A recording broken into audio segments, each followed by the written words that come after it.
வணக்கம். ஆன்மீக செய்திகள்.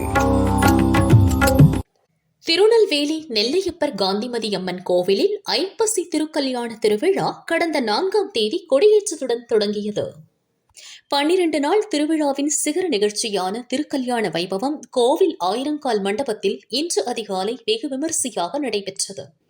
மலர்களால் அலங்கரிக்கப்பட்ட திருக்கல்யாண மண்டபத்தில் மணக்கோல அலங்காரத்தில் காந்திமதி அம்பாள் எழுந்தருளினார்.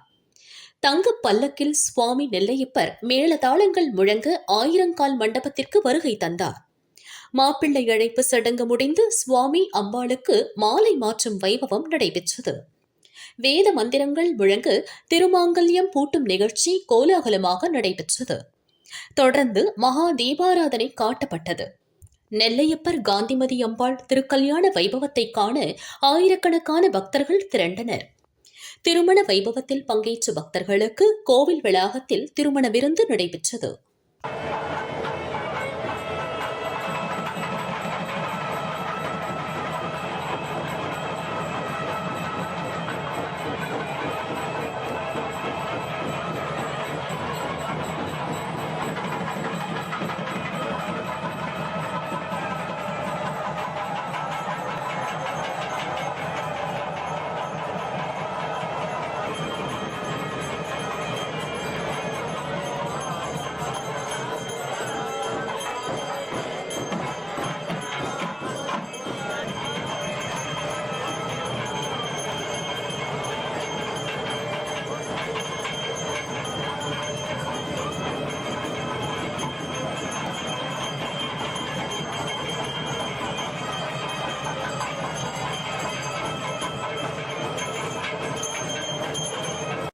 திருவாரூர் மாவட்டம் திருத்துறைப்பூண்டி திருக்கொள்ளிக்காட்டில் அக்னி பகவான் சிவனை பூஜித்த ஸ்தலம் என்பதால் அக்னிவனம் எனவும் அக்னீஸ்வரர் அக்னிவன திருக்கொள்ளிக்காட்டார் எனவும் அழைக்கப்படுகிறார்.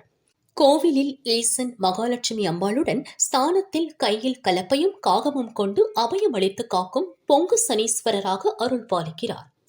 பல்வேறு சிறப்புகள் பெற்ற கோவில் என்பதால் சனிக்கிழமைகளில் பக்தர்களின் கூட்டம் அலைமோதும்.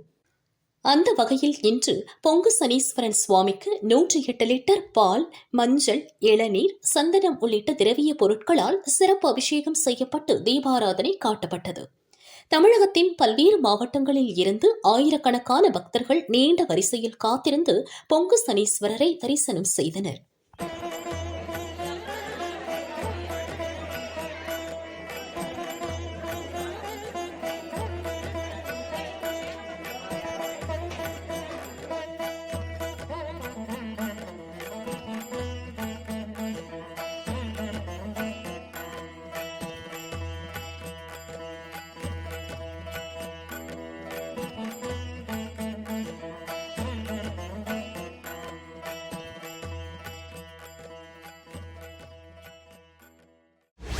சேலம் மாவட்டம் ஆத்தூர் பஸ் ஸ்டாண்ட் அருகில் பழமையான வெள்ளை பிள்ளையார் கோவில் உள்ளது.